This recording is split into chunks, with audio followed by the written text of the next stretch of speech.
What kind of laser can you get, I'm talking 5.5 watt output, for $200?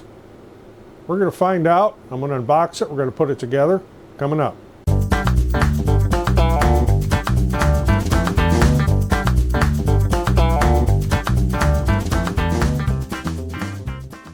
I'm Roger, welcome to the shop. What I have sitting in front of me here is a Two Trees TT 5.5 laser engraver.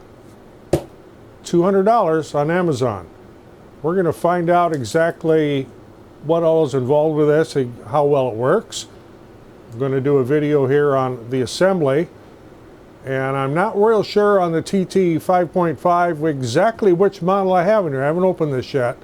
I've looked for some other information and videos, and there's all kinds of mixed information about what the actual working size is. One is 200 by 200 millimeter, another one's 220 by 240.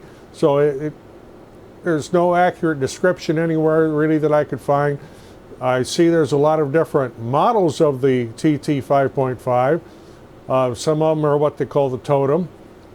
Some has an S, and some has nothing after it, and this is the one that has nothing after it. So we're going to find out what this is. Okay, we're going to get this thing in box here. You see I got electric heater running here. It is like below zero outside, and that's Fahrenheit, not centigrade. If it was just 0 centigrade, that'd be warm compared to what we got right now. Then we got the wind blowing, so we have wind chill out there, which puts it way below zero. So when you go outside, it actually makes your face hurt. So we'll get this thing in a box here and see what we got. This one says it is the totem. So we'll find out about that here in a minute. A little instruction book here. Pretty much just in pictures. We'll get to that.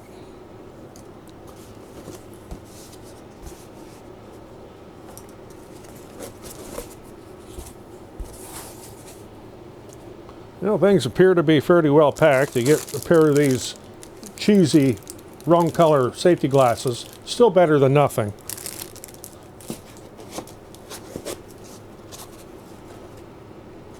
Well, how we got this packed here? Here's some cables.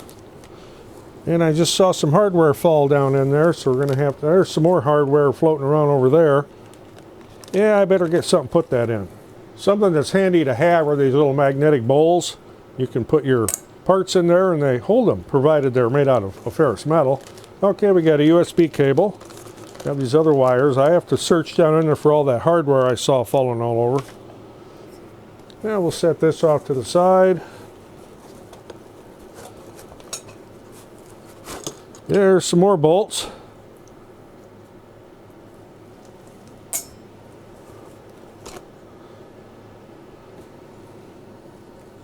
Make sure there's no other hardware hanging around in there. Okay, I can see, unlike the higher end lasers, pieces here, these are made out of acrylic, they're not made out of aluminum. The extrusions are aluminum.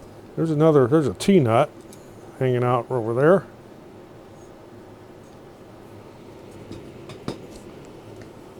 There's another T-nut laying in there. Here we have a little bag of hardware.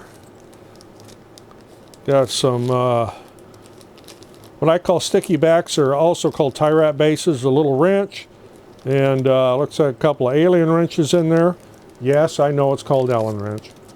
Have a micro SD card and a reader. Yeah, I don't want that in the magnet though. That over here. Couple more extrusions.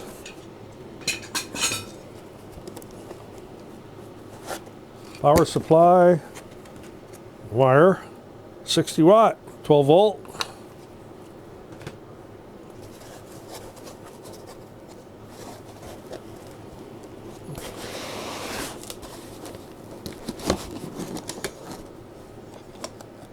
There's the motherboard.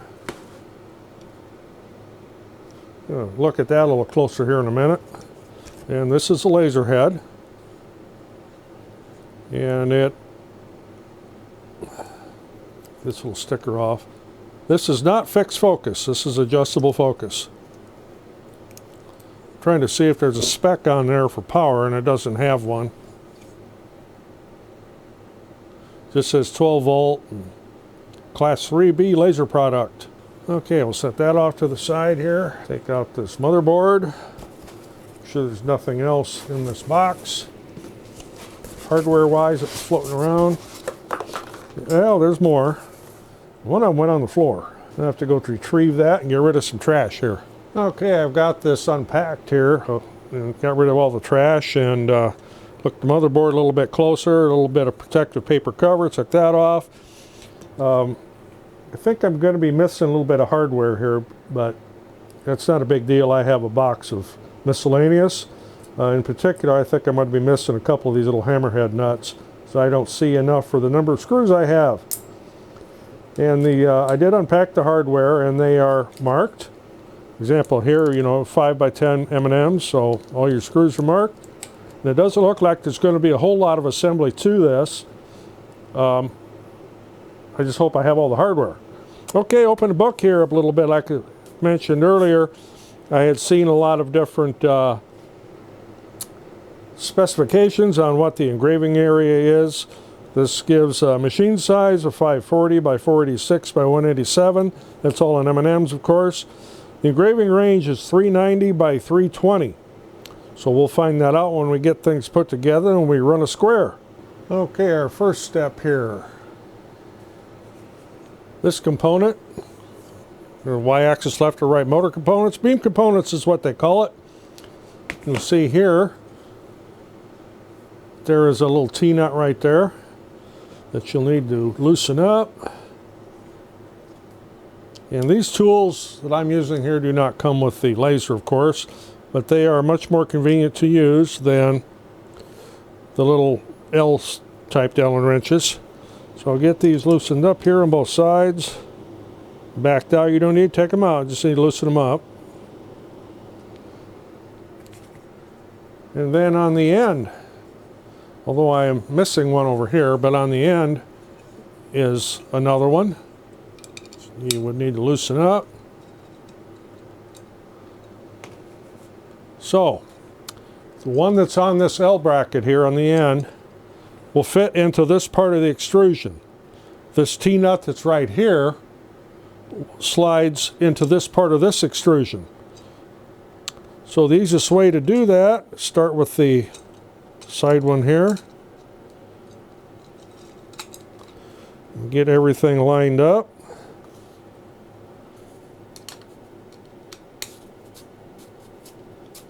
The way these T-nuts work, also called hammerhead nuts, is as you tighten them, they spin and pull against the extrusion.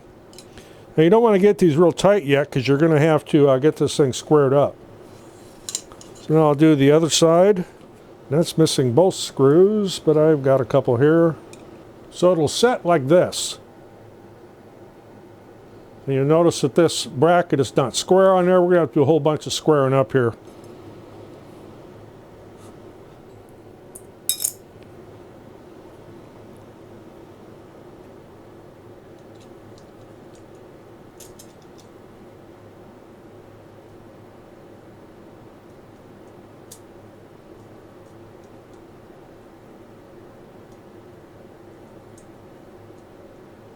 And it is exactly the same procedure.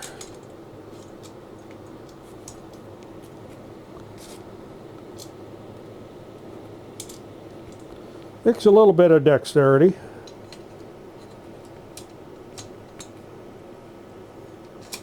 Well, this was just all kinds of crooked. This acrylic plate on the leg is not straight on the extrusion over there. We're going to have to do some squaring up here.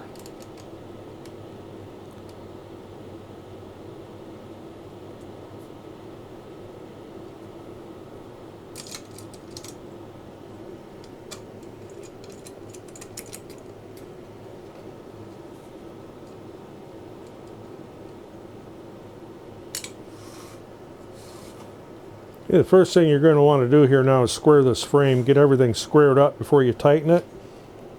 Example, this is not pulled together all the way. This leg is not square. We'll get the leg squared up first. Square it with the extrusion.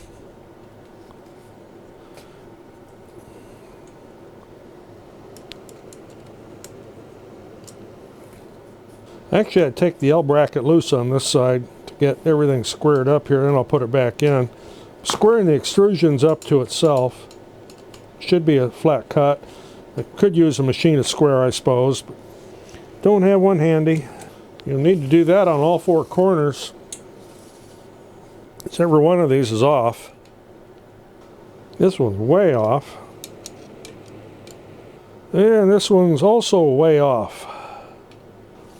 Okay, should look like that when you're that far. Okay, something they don't really tell you here is what's the front and what's the back. That's going to make a difference. So your y-axis, that's the one that runs this way, will be running possibly the wrong direction. As you look down on the y-axis stepper motors here, you notice that one side has a protrusion on the acrylic side here. That's these wheels right here. This is the front. This is the side that faces you. Okay, now the next thing we need to do here is set the belt tension for these y-axis motors. And the way this is done are these little screws here. Need to be, and I'm going to move that clear to the back. And then they need to be tightened up. I do the back first. Okay, now you need to actually set the tension, and to do that, you loosen the screws here in the what is now the front. So I'm going to get this slid back into the corner, and you pull on this belt until it is taut with just a little bit of give on it. It's kind of hard to explain, but you don't want it so tight that you can't slide that easily. Once you get it taut, just simply tighten the screw up and make sure that it moves freely. Do the same on the other side. That one's already loose. Okay, and make sure you're sitting good and square and flat and level and all that kind of good stuff. Okay, now next, you need to look at, okay, see how this wobbles here. There's an eccentric nut, and it is on the bottom. Flip this over. So you see there's a little nut right here, and they did give you a wrench in this package here somewhere, just for that purpose. I seem to have a hard time with Ziploc bags today and it being cold, so we'll just do the razor knife thing. So here's your little wrench. This just goes over that, the right end of the wrench of course, goes over this little eccentric nut, and you will turn this now to take the wobble out of this. So you don't want it doing this. You want it to run on this nice and smooth, and you don't really know which way to turn this until you try it. So that runs nice and smooth there. You want to make sure that all the wheels turn, none of them skid, and you don't have any wobble. Do the same thing with the other side here. This one's actually pretty good like it is. Okay, so we'll get this set back around, towards the front. Now this is your laser assembly. Of course the laser head will face you, and there are some little holes on the sides here. They give you some screws and nuts. One screw goes through the acrylic plate and directly into the end of the extrusion right here. There's a threaded hole. And the other one is a nut and bolt that will go through this L bracket. And there are holes in this acrylic here on the side for that. And the screws that go through the side are going to be the 10 millimeter long. They don't tell you, but looking at the other one's going to have a nut. The 12 millimeter ones will have the nut. So that just runs through the side here.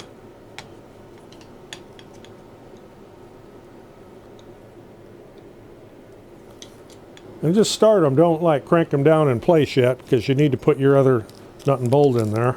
Looks like they give you some spare parts here too, because you've got more nuts and bolts on this part of it than you actually need. So this bolt will pass through the little L bracket from the inside, and then the nut goes on the outside.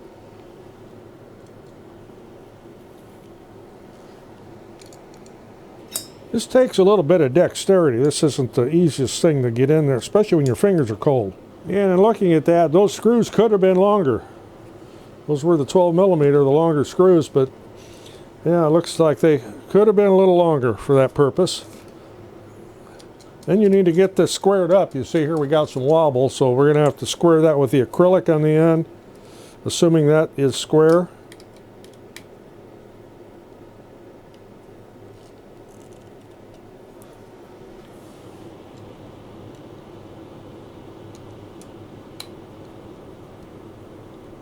Then hopefully this little wrench they gave you fits that nut. It does. Okay, the next thing you'll need to do here is the same thing with the belt tension. And I like to move these to the ends. I don't like them sticking out in the way there.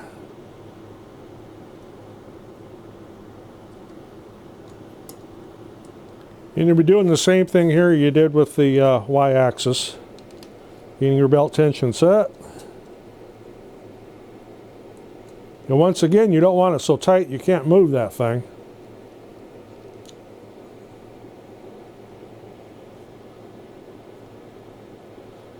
And this needs a little adjustment on the eccentric. As you can see, that wobbles a lot there.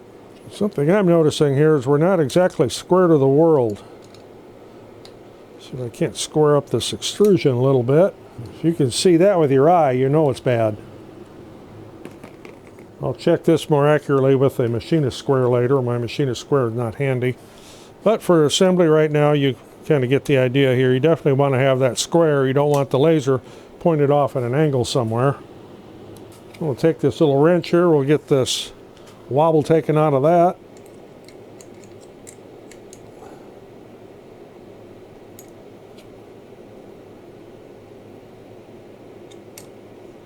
Make sure everything moves nice and free. No wobble in it. Okay, next is the installation of the motherboard. And this, it says you can put it on the front or the back, or wherever you like to have it. I am going to put it on the front, and I'll probably put it about in the middle. So I'll just turn this up here so you can see this a little better. You get these T-nuts on the back again, these little hammerhead nuts. And you need to back those off so that you can drop them into the extrusion. So which side is up on this? Well, you can kind of read on there, it says power and everything, and I want my jacks going to be coming off to the left. There is no real up or down, it's all kind of up to you. But I'm going to put it this way. And about in the middle. You can always move it later if you like. And just simply tighten those nuts down. Okay, here's where a lot of people are going to get thrown. That's on the wiring. There is no real wiring diagram other than kind of letting you know where these things plug in. How you route your cables and everything, I guess, is kind of up to you. I noticed one thing they say, if your Y-axis runs the wrong direction, you're going to need to swap these two the other way around. And I could kind of see where that could happen.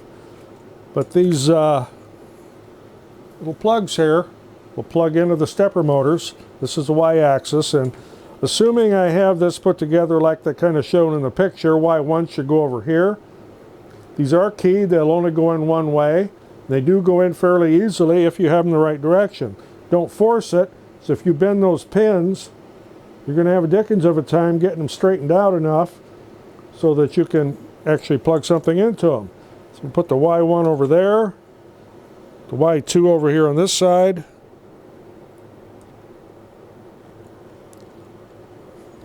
Now this will plug in on the motherboard. For the Y motor, it'll be the blue jack, which is, well, you can't see with that acrylic on there, but it's on the bottom. And incidentally, if you're thinking of putting limit switches on this to be able to have a homing function as an upgrade, which I may do, there is a place for it. So they do have capabilities on here for limit switches. Okay, so there's our Y-axis. Now, for your X-axis and the laser, see the end here? There'll be two white plugs. They'll be going on the, well, those don't look like they're long enough to separate. They'll go on your X stepper motor and the TTL for the laser.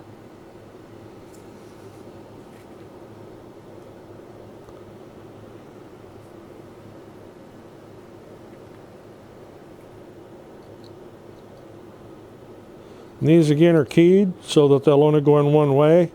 Don't force them. Well, that's a stretch there, but it does work. Then you're going to have to figure out how you're going to route this later. But this needs to come over to the motherboard. And you have a blue and a red wire to plug in. The red one goes down on the bottom next to your Y motor, stepper motor plug, and the little blue one goes up at the top. A little bit of dexterity required here. Get this routed out. I suppose I could have taken the motherboard cover off. Plugs in right up here at the top in the blue one. I'll actually turn this upside down so you can see this. The red will plug in right next to the blue one over there for your Y motors. So it should look like that when you're done. And you'll have wires hanging all over, and I'm not going to tie anything up until we see how well this thing works. And then I've got my Y-axis running the right direction, because I got to swap these around. I don't want the cables all tied up. Okay, I've opened up Lightburn. I use Lightburn all the time. You can also use laser gerbil or laser gerbil, depending on how you want to pronounce it. And I did the search for laser, and it come right up as it having a working area of 300 by 300, even though the manual here tells you it's 390 by 320. We're going to leave it at 300 by 300 for right now, till I just do a few little tests on here. So I'll get that added in, and then we'll find out if things move the right direction. Okay, I've got all that in the Lightburn. We'll find out if it moves the right direction. I did put the Y-axis in the middle in case it moves the wrong way. And incidentally, if your cables and wires are cold, because it's cold in here today. I mean, it's like 49, even though I got a heater running here. They're going to be all curly and everything. And something else you need to know is there's no power switch on here. If you want to turn it on and off, you got to unplug it. So we'll see about moving this on the Y-axis. Try moving it back. And it's backwards. So I got to unplug things and reverse these two Y cables. May be difficult, but make sure you grab the plug and not the wires when you're unplugging these if you need to do this. I'll get into cable management here next. See if I get everything moving here where I want it to. Alright, we'll plug this back in. Would be nice for that power switch. Might be something I'll be adding. Okay, now I need to reconnect. Now we're moving in the right direction. Let's see about the X.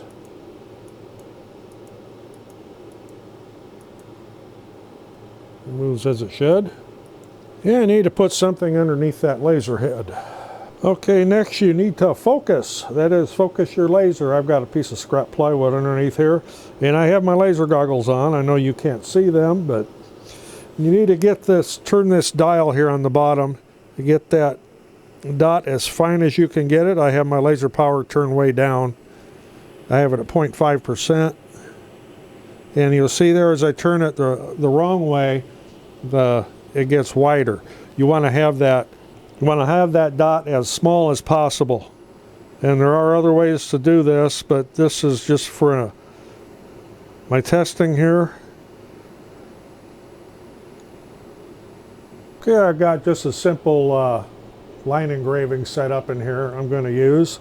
So we've already focused the laser. I will fire it here and make sure it's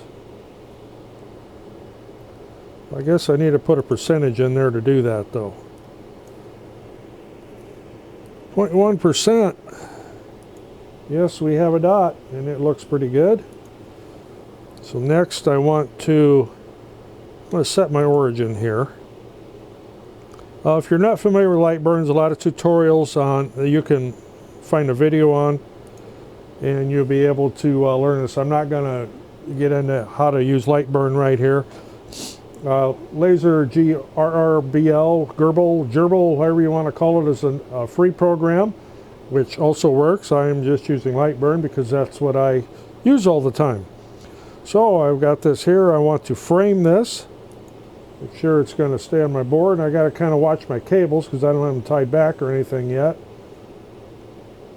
So, since there is no shield on here, you definitely want to have goggles on, which I do. So I'm going to start this. This is running at 3,000 millimeters per minute at 100% power, just a line engrave. I haven't done any kind of testing on this, so we're going to see what it does.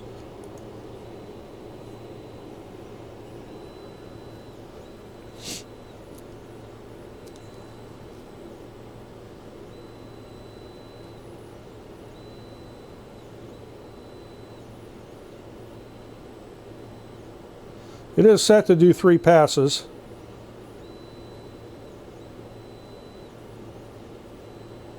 This is just cheap 1/2-inch CDX plywood like you get at the, it's a piece of leftover roof sheeting from a construction project. So we'll see how well this does. So far everything's looking good here.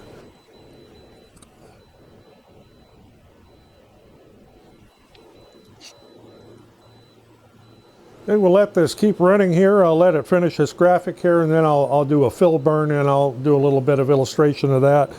Again, this has no shield on it. You absolutely want to make sure you have eye protection on. Got it right here. And this is a blue laser. The proper color is orange, and I've done a couple previous videos on this and mentioned it. You want to have the opposite color of blue, which is orange. The green ones they give you are the red ones, or light green, dark green. Yeah, they help, but they are not exactly the right ones for this color laser. These cost more. I mean, these are like 80 bucks, but how much is your eyesight worth? And you definitely want to keep your eyes protected.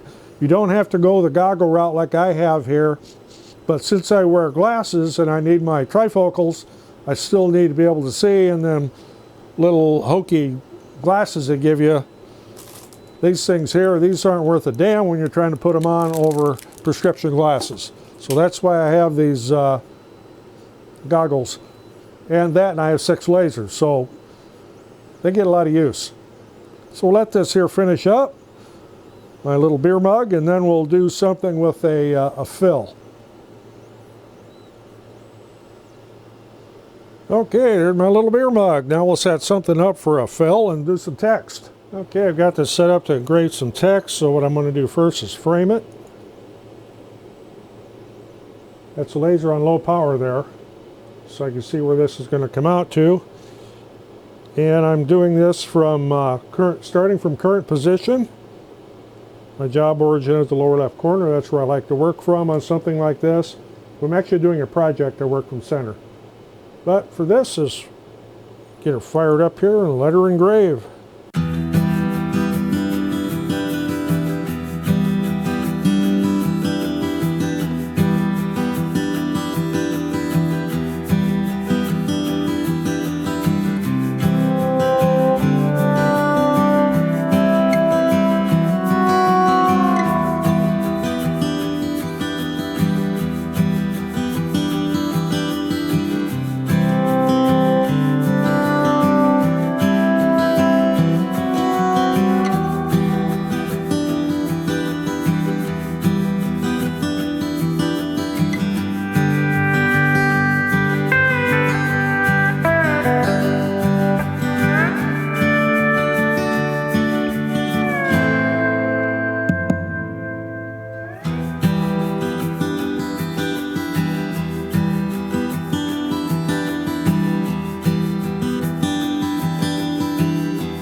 So there was our test engrave, and as you saw, it did well for what I'm engraving on. I mean, this is really low-grade plywood here, but it made a nice burn.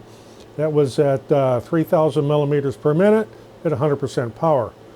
Of course, now the question on a lot of people's minds is, yes, but can it cut? Let me get it set up and we'll cut a piece of 3 millimeter Baltic birch plywood. Okay, for cut tests, and I've done no other tests with this laser as far as cutting, so kind of guessing off of one of my other lasers, 5.5 watt output, so I'm using 500 millimeters per minute, 100% power, 3 passes. We'll see if it does it in 2. So first I'm going to frame this.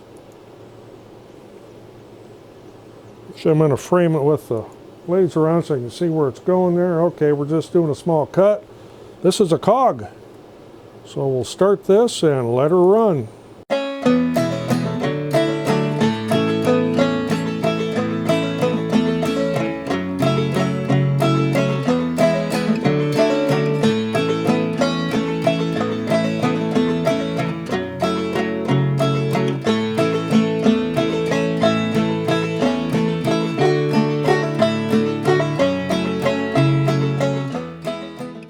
Okay, let's take a look here, and it looks like it should have had 4 passes. So let's try this again, and we'll do it with 4 passes. Trying to get myself set here. The starting point, that's good. Change that to 4 passes.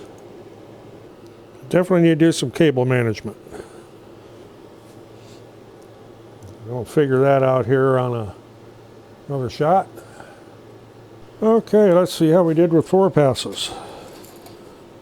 Still not quite. Very close. Not quite. This here is 3 passes. This was 4. And when I use for my other, for example, my Orateur laser, Laser Master Pro, I can do that and easily do it in 3 passes. A lot of times I can do it in 2. But it also has air assist, and this does not have air assist. I'm also questioning whether that's actually really 5.5 watts of power going out. But for doing just engraving, I think it would do a great job. This is not a laser for cutting, unless you're cutting cardboard or something like that. Okay, we'll try another one here on this Baltic birch plywood. With 3 passes, I've slowed it down though to 300 millimeters per minute. We'll see how well this one does. Frame that. It's good. Give this a shot.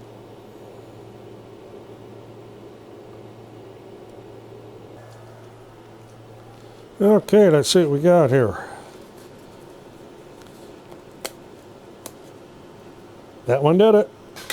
Just needed to slow it down there a little bit. Pop these other little pieces out, I suppose. Don't usually make these quite this small of this pattern. There we have it there. You see there's some scorching on it because obviously we don't have air assist. But it's not too bad on the backside. I'm actually letting this engrave the cardboard. 8,000 millimeters per minute at 60% power.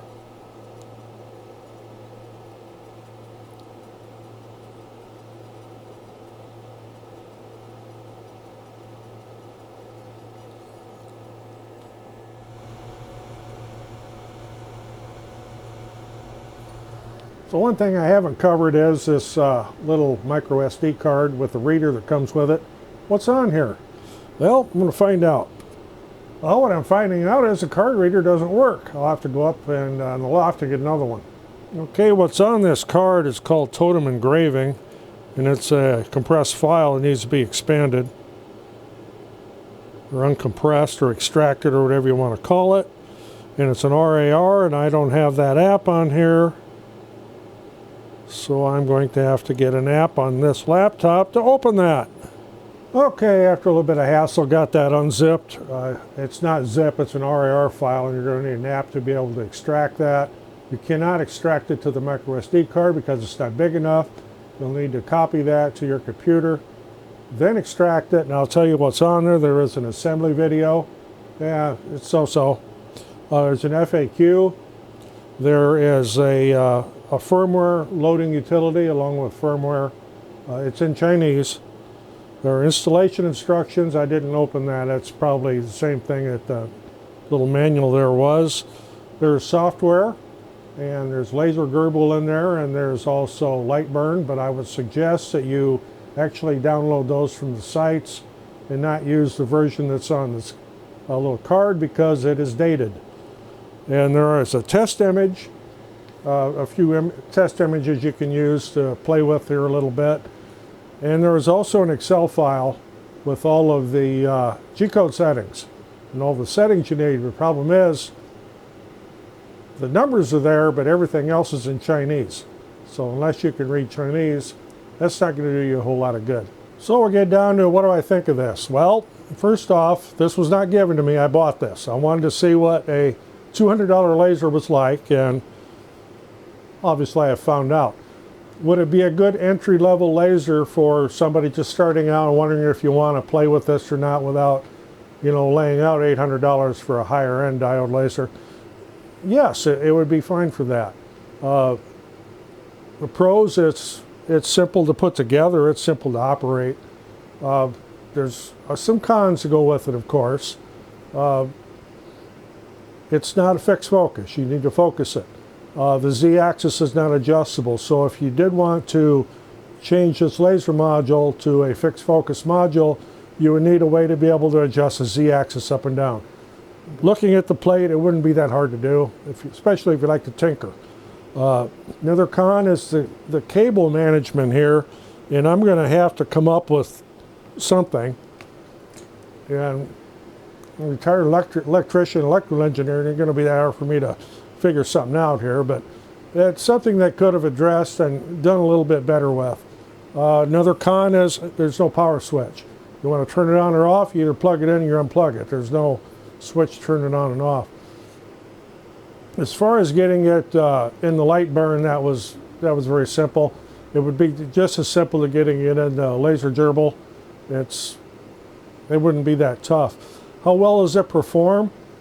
Well, they say it's a 5.5 watt output laser, but I'm kind of comparing it to my other focusable lasers, which are both 3018 format. One's a Saint Smart and one's an Anvil, and I use them just for engraving tile, and they work fine for that. But this does not appear to have the same output because I was using settings that I would have used on one of my 3018s. For example, trying to do the cutting there, and it didn't work out too well. And even taking the settings that I use, like on my Ortur, my atom stack, and I rarely do cutting, I usually do engraving, but I do cut these little gears out for someone as they need them. So I had settings for that. I tried those settings in here, and it didn't quite work. I had to kind of mess with it, come up with my own. Yes, it does cut. If you're looking for a laser to do cutouts, this isn't it. You need to get something better. And if you're going to do a lot of cutouts in a cutting, you don't need a diode laser anyway. You want to get up to a CO2 or something like that type of laser. But getting back to whether this would be fine for an entry level, yes, it would. You're going to have to tinker a little bit.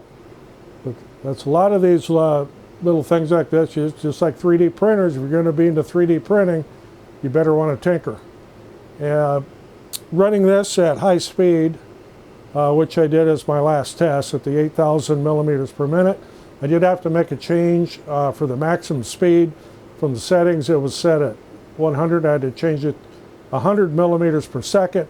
Then I changed it to 133 millimeters per second, which is 8,000 millimeters per minute. Then it ran full speed. What did I notice when I was running full speed? It walked around a little bit. So if you're going to run it at high speed, it needs to be anchored down to a baseboard, which is something I'll probably do. And I'll probably make a spoil board grid for this. So I'll probably use this to engrave tile. That's probably what this is going to be relegated to. I do a lot of ceramic tile engraving, and sometimes I get orders for 50 or 100 of the same one. It takes a while to crank them out. I may upgrade the laser head. We'll see, to see how well it performs and how well it lasts. As I said, this is inexpensive. It's a $200 laser. I mean, you know, that's about as cheap as you can get here. I still have a what they say is a 5.5 watt. There is a 2.5 watt that's, well, half as powerful, but I didn't want to try to get that one to compare it to my other 5 watt lasers. That would not be a good comparison at all. I'm not comparing this to my X-Tool D1 because that's a 10 watt output laser. It's much more powerful, and it does a fantastic job at cutting when I'm cutting these little cogs and gears out. So otherwise, there's the Totem TT 5.5, not the S. The S has a fixed focus. This is the non-fixed focus one. $200 on Amazon. Got a little coupon there, you can get it. Entry level, it'll work. So if you got anything out of this, appreciate getting a thumbs up. Always helps the channel. Otherwise, I'm Roger in the shop, and you'll probably see this again as I tinker with it. Thanks for watching. We'll see you in the next one.